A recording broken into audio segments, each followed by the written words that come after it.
말씀입니다. 야고보서 2장 1절에서 7절입니다. 잘 있으면 저와 여러분들이 한 절씩 교독하겠습니다. 제가 먼저 읽습니다. 내 형제들아, 영광의 주 곧 우리 주 예수 그리스도에 대한 믿음을 너희가 가졌으니 사람을 차별하여 대하지 말라.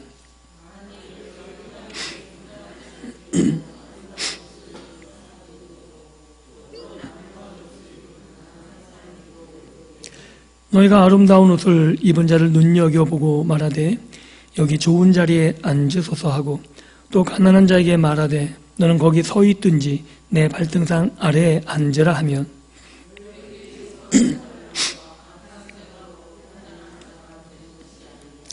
내 사랑하는 형제들아 들을지어다.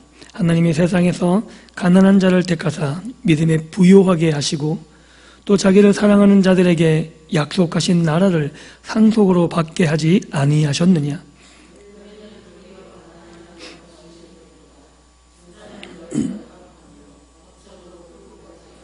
같이 읽습니다. 그들은 너에게 대하여 일컫는 바 그 아름다운 이름을 비방하지 아니하느냐. 아멘. 오늘 우리가 읽은 본문 말씀을 가지고 긍휼 없는 신앙, 긍휼 없는 신앙이라는 제목으로 말씀을 나누고 함께 은혜 받기를 원합니다. 세상에는 차별이 존재합니다. 경험해 보신 적이 많으시죠? 그리고 본의 아니게 우리도 차별할 때가 많이 있죠.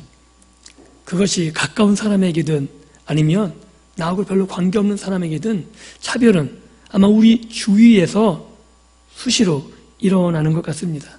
대표적으로 빈부, 이 부를 가지고 차별하기도 하고요. 또는 지식을 기준으로 너는 얼마나 아니, 또는 인맥을 기준으로 수많은 차별이 우리 사이에 존재합니다. 왜 이렇게 차별을 하냐면 차별을 통해 자신들의 기득권을 공고히 하는 세속적인 욕망 때문이죠. 너희는 우리 모임 안에 들어올 수 없다는 그 욕망이 차별의 기저에 자리 잡고 있습니다. 그런데 문제는 뭐냐면 세상은 그렇다 쳐요. 세상은 그렇게 돌아가고 세상은 악하기 때문이라고 하는데 교회 안은 어떻습니까? 문제는 그런 거죠. 교회도 세상과 별반 다르지 않다는 겁니다. 교회 사람들이 들어올 때 옷 입은 것과 그의 차림에 따라 대하는 태도가 다르다면 세상과 같다는 거죠. 가난한 목회자와 부유한 목회자를 대할 때 차이가 있다면 그거는 세상에서 조그만 중소기업을 하는 사람과 재벌을 대하는 태도와 차이가 전혀 없다는 겁니다. 가난한 조그만 시골교회와 서울의 대형교회와 차별을 가지고 또 다른 인식을 가지고 대하고 있다면 우리는 세상이 보는 것과 전혀 다른 가치를 가지지 않고 세상과 똑같은 시선으로 교회를 보고 있다는 겁니다. 이게 왜 문제가 되냐 하면 이런 교회 안에서의 차별은 세상과 교회를 전혀 구별하지 못하도록 야 너희나 우리나 똑같은데 뭔 차이가 있는데 라고 사람들이 느낀다면 결국 교회는 거룩하지 않다는 겁니다. 교회의 거룩은요 교회가 많이 가졌다가 아닙니다. 교회가 얼마나 사람 숫자가 많냐, 얼마나 교회가 인테리어가 잘 돼 있고 얼마나 화려하게 되어 있느냐가 아닙니다. 교회의 거룩함은 교회가 하나님을 닮아서 세상과 다른 것에서 출발합니다. 세상은 전혀 다른 기준과 다른 방향으로 가고 있기 때문에 세상은 교회와 같을 수가 없는 거죠. 그게 교회의 거룩함입니다. 우리가 지난 시간에 살펴본 게 있습니다. 참된 경건은 고아와 과부를 환난에서 돌보며 세상에 물들지 세속에 물들지 않는 것이 참된 경건이라고 함께 말씀을 나누었습니다. 그런데 우리가 세속적인 기준을 갖고 있다면 우리는 참된 경건 생활을 하고 있지 않은 것이고 그렇다면 교회는 그런 참된 경건이 없는 교회 공동체는 거룩성을 잃어버리게 되는 거죠. 근데 이게 우리 시대만 그러냐? 아니라는 거죠. 초대교회는 나은 것 같고 우리가 그래서 매번 말하는 게 초대교회로 돌아가자 말하는데 웬걸요?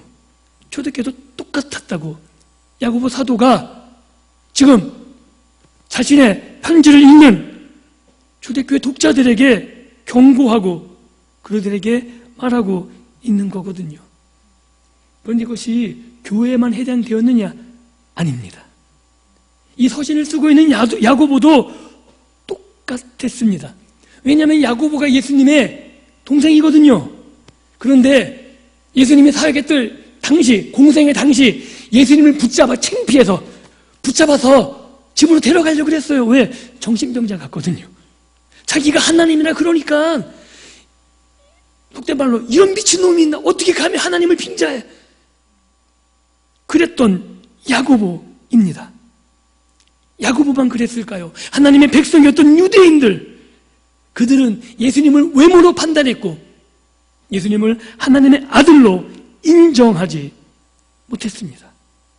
예수님을 따라다녔던 제자들도 그분이 하나님의 아들로 온전한 고백을 못했죠. 부활하신 예수님을 만났음에도 베드로는 뭐라 그래요? 돌아가자, 고기 잡자. 그러고 앉아 있잖아요.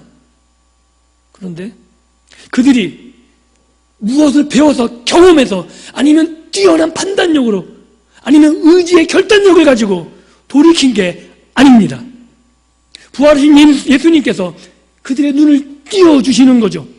내가 누구인지 하나님이 나를 왜 보내셨는지 말씀을 풀어서 알게 하신 후에야 성령님이 오셔서 예수님께서 하신 그 말씀이 어떤 뜻인지 성경을 풀어서 온전히 알게 하신 후에야 그들이 예수님을 진정한 주로 고백합니다. 그리고 바울도 야고보도 부활하신 주님을 만난 후에야 자신의 눈이 띄어져서 예수를 주로 고백하게 되는 거죠. 그리고 나서야 기준이 달라집니다. 그래서 세속적인 기준으로 예수 믿는 하나님의 공동체를 평가하면 안 된다라고 야고보 사도는 단언하고 있는 것이고, 참된 경건이 하나님을 사랑한다고 말하면서 하나님을 나의 아버지라고 고백한다면 하나님이 창조하신 하나님의 형상으로 만드신 모든 사람을 동일하게 똑같이 대우해야 된다라고 말하고 있는 겁니다. 그래서 우리가 예수님을 만난 사도들처럼 하나님께서 예수님이 친히 말씀을 풀어서 눈을 띄워주게 하지 않는다면 오늘 우리도 성경을 아무리 지식적으로 배운다 해도 우리가 아무리 교회 열심히 다닌다 해도 외형적인 모습만 가지고 판단하는 심각한 위험에 노출될 수밖에 없는 겁니다. 왜냐하면 눈에 보이는 게 먼저죠. 안 그럽니까? 교회에 딱 들어있는데 그 사람 신앙을 어떻게 판단하시겠어요? 마음을 우리가 못 읽잖아요. 일단 우리가 판단할 수 있는 것들은 눈에 보이는 게 다인 것 같거든요. 그런데 야고보는 끊임없이 경고하고 있는 거죠. 눈에 보이는 만 갖고 판단하지 말고 그가 갖고 있는 것이 전부가 아니라고 말하고 있는 겁니다. 그래서 그가 외적으로 가진 것이 중요한 게 아니라 하나님이 그 안에 심겨두신 복음, 그가 가능하든 부하든 그가 어떤 상황이 있든 간에 관계없이 그가 무엇을 가지고 있느냐, 그가 누구와 함께 하느냐, 그것이 중요하다라고 야고보 사도는 말하게 있는 거죠. 그래서 오늘 본문에 믿음의 공동체 안에 두 모습이 그려지고 있는 겁니다. 부유하고 잘 차려입은 부자가 나오고 초라해 보이는 사람이 나오는 거죠. 근데 우리가 굉장히 조심해야 돼요. 예수님도 굉장히 초라하셨습니다. 예수님 초사나 아시죠? 예수님 초사나. 한 번도 안 보셨나요? 이렇게. 예수님 초사나 아시죠? 예수님 어떻게 생기셨어요? 잘생기셨죠? 다 가짜인 거예요. 이사야서에 보면은 어떻게 예수님이 나와요? 볼품없다고요. 그런데 우리는 감히 예수님을 볼품없게 그릴 자신이 없어요. 그래서 가장 멋있고 화려하게 폼나게 그려요. 근데 저는 단언해요. 그 모습은 분명히 아닐 겁니다. 사람들에게 눈에 띄지 않을 정도로 초라한 모습이었다고 성경이 증거하고 있거든요. 그런 모습으로 우리 이곳에 오신다면 눈에 띄일까요? 정말 받들어 자리에 앉힐 준비가 되어 있다고 말할 수 있을까요? 저조차도 장담하지 못하겠습니다. 왜냐하면 저도 육신의 눈을 가지고 있어서 먼저 보이는 게 우선이거든요. 어디서 보이면 잘 보고 싶지 않으십니까? 그런데 예수님께서 초라하셨다 할지라도 그분이 하나님의 아들인 것을 숨길 수 없는 것처럼 예수님의 외모에 가려진 그 본질이 정말 중요한 것처럼 오늘 우리도 정말 그 사람의 믿음의 본질을 꿰뚫어 볼 수 없기 때문에 동일한 실수를 반복하게 되고 야고보 사도가 지금 초대교회 이 서신을 읽는 초대교회 성도들이 동일하게 겪고 있는 이런 실수들 오늘 우리도 동일하게 겪게 되는 것이라고 말하고 있는 거죠. 그래서 즉 이 야고보 서신에 나오는 2장에 나오는 경고는 모든 시대에 속하는 하나님의 백성들에게 주어지는 동일한 경고라고 말할 수 있는 겁니다. 이거는 사람을 어떻게 대우하냐는 인권의 문제가 아니라 우리의 믿음의 문제라는 거죠. 우리가 믿음의 눈을 뜨고 있다면 그 사람의 외모에 집중하지 않게 되는 겁니다. 우리가 하나님의 말씀에 사로잡혀서 우리가 예수님이 우리의 눈을 띄워주신다면 우리는 그가 가진 것 때문에 그를 대우하는 것이 아니라 그가 하나님의 백성으로 우리와 함께하는 믿음의 동역자요, 우리가 함께 하나님의 길을 걸어가는 믿음의 동지이기 때문에 그에게 손을 내밀게 되는 것이고 그와 함께 믿음의 공동체를 이뤄가는 거죠. 그가 많이 가졌다고 내가 비굴해지지 않습니다. 그가 아무것도 없다고 내가 교만해질 이유도 없는 겁니다. 동일한 하나님의 권속인 거죠. 아십니까? 여러분, 가족 중에 가까운 친척 중에 부자가 있다 생각해보세요. 재벌이 있다 생각해보세요. 기가 죽을지 모르겠지만 그렇다고 막 거기에 잘 보이려고 그러지 않아요. 가족이면 다르죠. 교회가 믿음의 가족이라는 겁니다. 그가 가진 것으로 판단하지 않는다는 겁니다. 그래서 야고보 사도는 계속해서 세상과 달라야 된다. 믿음으로 살아가기 때문에 우리는 세속의 기준과 다르게 살아가야 된다라고 말하고 있는 겁니다. 그래서 우리가 믿음의 동역자의 성도들을 대할 때 세속적으로 판단하게 되면 믿음의 본질과 일치하지 않는 내 기준을 보게 되는 것이고, 내가 그런 기준으로 지금 이곳에 앉아 있다면 우리를 돌아봐야 되는 거죠. 나를 돌아봐야 되는 거죠. 하나님의 교회는 믿음의 공동체입니다. 가는 우리가 보는 곳이 세상과는 다르다는 겁니다. 우리가 교회에 봉사하고 헌신하는 것, 이것이 세속적인 유익을 위해서가 아니라는 거죠. 그런데 야고보 사도가 이렇게 계속 강조하고 있는 이유는 야고보 사도가 살고 있는 시대 당시가 워낙 차별이 심한 시대였기 때문에 그렇습니다. 기본적으로 차별이 존재하는 시대였거든요. 어떤 차이요? 노예가 있었습니다. 그죠? 계급이 존재했었습니다. 남녀의 차이가 확실하게, 아니 남녀의 차별이 확실하게 존재했습니다. 그때 아이는 소유물에 존재한, 노예는 물건으로 취급되던 정말 차별과 계급으로 점철된 사회가 야고보 사도가 살아가던 시대 상황입니다. 그런데 우리가 예수를 믿어서 예수님께서 말씀으로 우리의 눈을 띄워주지 않는다면 그 당시의 사람들은 당연히 자신에게 익숙했던 가치관과 그런 관점과 그 생활했던 문화 풍습을 가지고 교회 들어오지 않았을까요? 사도 바울이 빌레몬에게 오네시몬을 위해서 편지를 보내잖아요. 너의 종이었는데 나에게 와서 유익했다.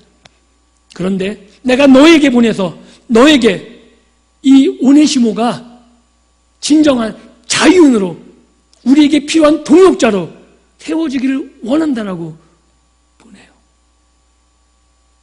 그리고 빌레몬 또한 예수님을 믿었기 때문에 사도 바울이 원하는 의미가 믿음의 본질이 무엇인지 알고 있었기에 넉넉하게 종이었지만 그를 자유자로 그리스도의 동역자로 대우해 줄 것을 기대하며 편지를 씁니다. 이게 믿음의 공동체라는 거예요. 차별이 문화가 존재하고 있지만 그의 공동체 안에서는 차별이 없는 거죠.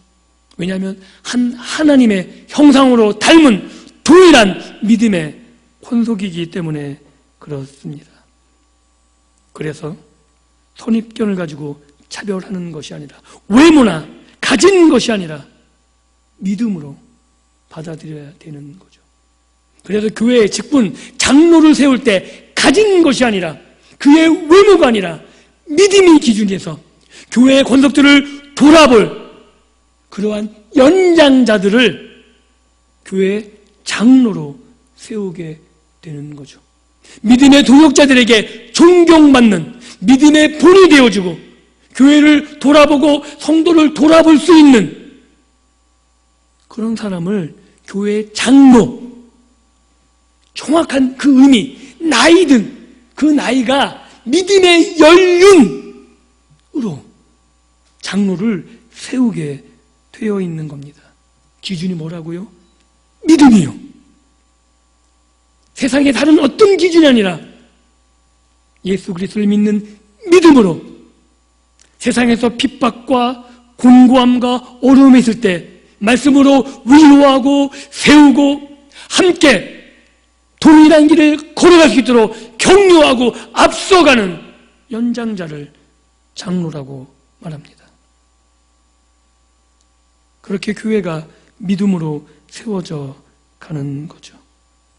교회는 그래서 세상의 그런 기준이 아니라 전혀 다른 판단의 기준. 그러나 교회가 세속적인 기준을 가지고 판단한다면 결국 우리는 세상의 다른 또 다른 한 모임만을 만들고 있다고 이야기할 수 있을 것입니다. 그리고 우리가 그렇게 세속적인 기준을 가지고 판단하게 된다면 내가 재판관이 되는 거죠. 하나님이 하실 일들을 내가 하게 되는 겁니다. 그런데 분명히 기억해야 되는 것은 우리는 판단자가 아닙니다. 판단은 누구에게 맡겨야 되냐면 하나님께 맡기고 우리는 믿음의 권속으로 함께 믿음의 길을 걸어가는 동역자로 대우하고 같이 끌어주고 밀어주며 함께 발맞춰 가야 되는 거죠. 그래서 교회 생활이라는 것이 신앙 생활이라는 것이 어렵습니다. 세상의 다른 모든 공동체, 세상의 다른 모든 조직들은 효율적으로 일이 안 되면 자르면 돼요. 내어버리면 돼요. 끊고. 그런데 교회는 그렇지 않아요. 한 명이 나고자도 허용하지 않기 위해서 기다려주고 끌어주고 밀어주고 들쳐 업고라도 한 사람의 구원을 이루기 위해서 희생하고 섬기고 봉사하며 함께 만들어 나가야 되는 겁니다. 그래서 일을 얼마나 잘했다가 아니라 얼마나 많은 사람들이 함께 하나님 나를 향해 발맞춰 가고 있느냐가 중요한 거죠. 얼마나 효율성이 있느냐가 아니라 얼마나 사랑이 많으냐가 돼야 되는 거예요. 오늘 제목이 궁율 없는 신앙입니다.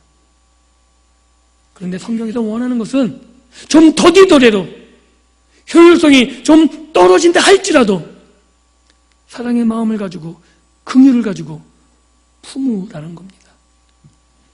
나를 품었던 신앙의 선배들이 있어서 내가 여기까지 와 있었듯이 나도 자라나는 믿음의 후배들을 향해서 긍휼의 마음을 가지고 품고 기다려주고 안 되면 들쳐옥불에도 가는 거죠. 그렇게 될 때 교회는 세상과 다른, 즉 거룩한 교회로, 하나님께서 함께 하시고 예수 그리스도가 머리 되시는 교회로 세상이 인정하게 될 겁니다. 어떻게 해요? 야, 어떻게 그렇게 갈 수가 있지? 너희 어떻게 그렇게 운영이 돼? 말이 돼? 그래, 그렇게 가지고 뭐 남는 게 있어? 이런 말 들으셔야 돼요. 교회는 남기는 게 목적이 아니잖아요. 얼마나 많이 남겼냐가 아니라 얼마나 세상을 향해서 많이 베풀므로 우리를 통해서, 우리가 섬기는 믿음의 공동체를 통해서 하나님의 사랑이 증거되어야 되고, 우리를 통해서 하나님의 일하심이 나타나야 되는 겁니다. 그런데 세상 속의 차별이 교회로 들어오고 있는 거죠. 교회 안에도 가진 자와 못 가진 자가, 지식 있는 자와 없는 자가, 그래서 335 다른 모임들이 만들어지는 거예요. 모임이 만들어지는 건 좋은데 이런 차별적인 모임은 아닌 거죠. 지식이 있는 자와 없는 자가 함께 어우러져야 되고, 가진 자와 못 가진 자가 함께 어우러져야 되고, 내고 서로 나누고 베풀고 알려주고 함께 어우러져 그 안에서 믿음을 키워나가는, 내가 베풀고 나눔으로 믿음이 크고, 내가 받고 누림으로 믿음이 크고, 하나님이 어떻게 일하시는지 그 모임 안에서 서로 고백해 나가는 겁니다. 주는 자도 믿음이 크지만 받는 자도 믿음이 크는 거예요. 아십니까? 왜요? 하나님의 사랑을 공급받으니까요. 하나님의 사랑을 어떻게 공급받아요? 부모님께로부터도 받지만 교회에 나와서 목사님을 통해서, 믿음의 권사들을 통해서, 장로님이나 권사들을 통해서 하나님이 이렇게 일하시는구나, 하나님이 이렇게 오늘도 우리에게 사랑을 베푸시는구나, 내가 받은 것들을 돌려줘야 되지 않겠습니까? 이게 세상과 다른 겁니다. 그리고 이것이 우리의 믿음으로 이루어져야 되는 것이라고 말하고 있는 겁니다. 그렇게 될 때 우리 교회, 성도 교회는 하나님 나라를 보여주는 교회가 되는 거죠. 사랑이 느껴지는 겁니다.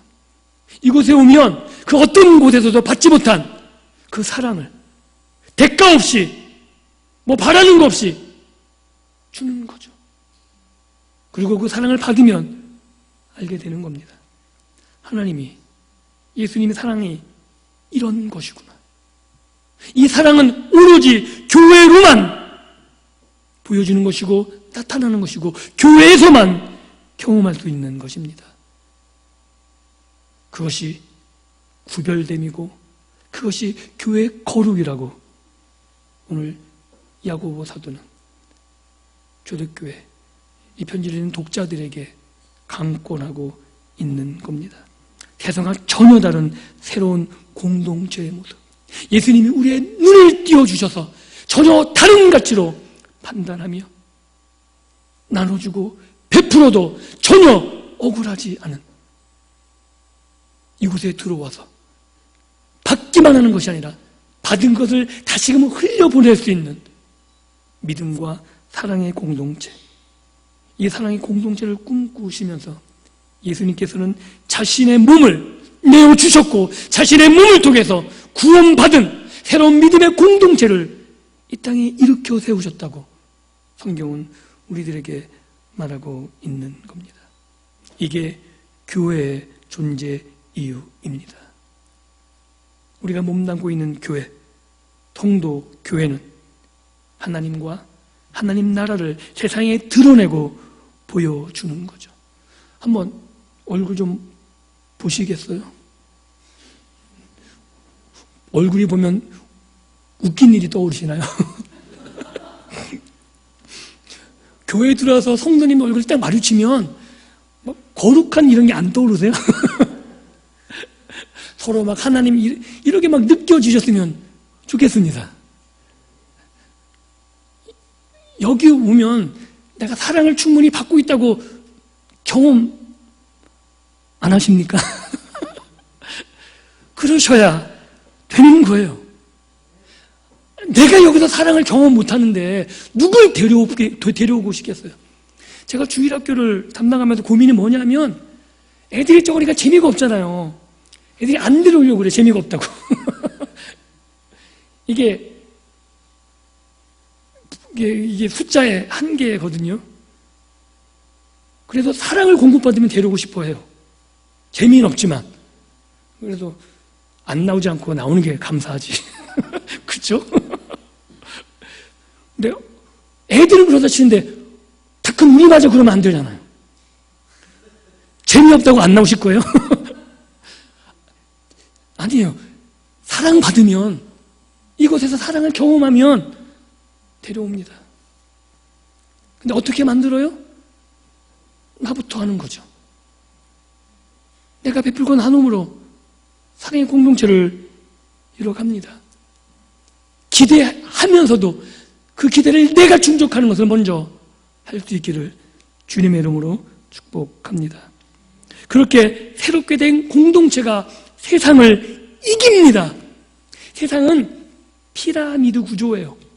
한 칸 더 올라가기 위해서 남을 짓밟아야 돼요. 왜? 올라가야 되니까. 그 올라가면 이익이 더 크니까. 그 이익을 따먹기 위해서 얼마나 많은 나쁜 짓들을 많이 합니까? 교회는 아닌 거죠.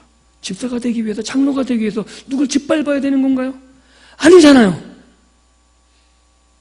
교회는 내 섬김과 희생으로 내 옆에 믿음의 권석이 세워지고 그걸 내가 기뻐하며, 또한 내가 다른 믿음의 성도들을 위해서 세워지고, 그렇게 하나님께서 세워가시면서 함께 기뻐하고 즐거워하는 공동체입니다. 그런데 그 이 공동체 안에 세속의 기준이 들어오면, 세속의 가치가 들어오면 깨어지는 거죠. 거룩함이 깨어지고 분별력이 깨어지고, 그래서 세상이 손가락질합니다. 너나 잘하라고. 우리 애가 다른 게 뭔데? 지금 한국교회가 그렇게 망가져 가고 있습니다. 사랑하는 성도 여러분, 그래도 희망이 교회입니다. 다시금 거룩함을 회복하는 것으로, 다시금 주의 교회가 말씀으로 새롭게 되어서 이 공동체가 주님의 사랑을 회복한다면, 내가 이곳에 들어와서 하나님의 사랑을 경험하고 이 사랑을 나누는 공동체로 우리가 다시금 새로워진다면 교회만이 세상의 유일한 희망입니다. 그리고 이 교회를 통해서 하나님의 통치가 어떤 것인지 손해보는 것 같은데 전혀 손해가 아니라, 내가 사라져가는 것 같은데 내 섬김으로 오히려 더 많은 열매들이 퍼져나가는 것들을 경험하실 수 있을 겁니다. 이 세상의 원리로 설명이 안 되는 거죠.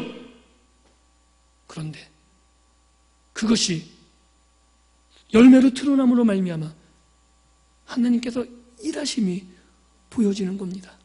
돈으로 하는 게 아니라, 세상의 권력이나 어떤 세상의 외형적인 기준으로 하는 게 아니라, 아무것도 가진 게 없지만 하나님이 하셨습니다. 하나님이 나를 통해, 하나님이 우리 교회를 통해서 일하고 계십니다. 이것을 우리 모두가 경험해야 되는 겁니다. 이게 우리 교회이기를 원하고, 또한 이것이 우리 믿음의 공동체의 삶이 되기를 다시 한번 주님의 이름으로 축복합니다. 그것이 하나님의 다스림의 회복이 될 것이고, 그 안에서 우리가 이루는 공동체가 의와 평강을 맛보는, 차별이 존재하지 않고 이곳에만 오면 하나님의 형상에 존중을 받으며 나를 통해서 하나님이 일하심이 그대로 드러나게 되어지는, 정말 하나님의 은혜가 무엇인지 경험하게 되는 놀라운 일들을 우리 모두가 발견하게 될 것입니다. 말씀을 맺습니다. 기억하십시오. 하나님은 교회로 평가됩니다. 하나님이 크신데 교회가 밴댕이 소갈삭지만 하면 세상 사람들은 하나님이 그런 줄 알아요. 교회가 돈만 밝히면 하나님이 돈만 밝히는 줄 알아요. 내가 하는 행동 하나하나가 세상 사람들에게 하나님이 어떤 분인지, 하나님이 어떻게 일하시는지 나타나는 걸로 평가하게 될 것입니다. 여러분 자녀로 여러분이 평가 받으시잖아요. 안 그런가요? 그래서 자녀 교육이 중요한 거잖아요.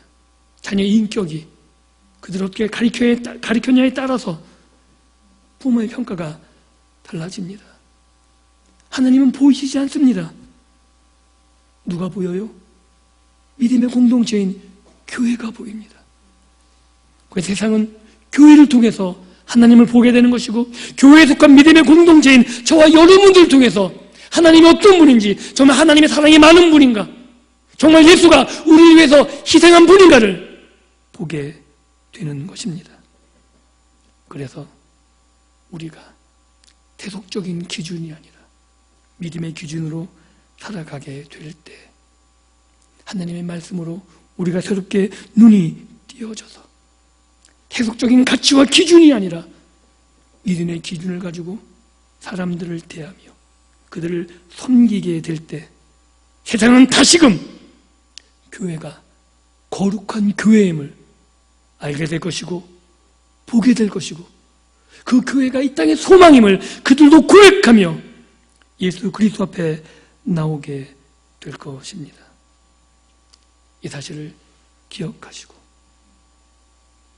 어디에나 있지, 세상은 다 그래 라고 말하는 그 삶에서 벗어나셔서 교회는 믿음으로 살아가고 있음을, 교회는 하나님의 말씀이 기준이 되고 하나님의 긍휼이 기준이 되고, 그래서 이곳에는 모든 사람들이 하나님의 사랑을 경험하며 이곳에서 예수를 경험하게 되는, 그건 우리 성도교회로, 우리 믿음의 공동체로 우리 교회를 통해서 이 지역에 하나님 일하심을 나타내 보이는 그런 믿음의 복된 삶을 살아갈 수 있기를 주님의 이름으로 축복합니다.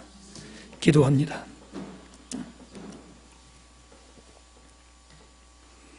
하나님, 감사합니다. 세상은 타락과 부패에서 절망으로 멸망으로 달려갑니다. 주님의 교회가, 하나님의 교회가 유일한 희망인데, 교회도 세상과 달라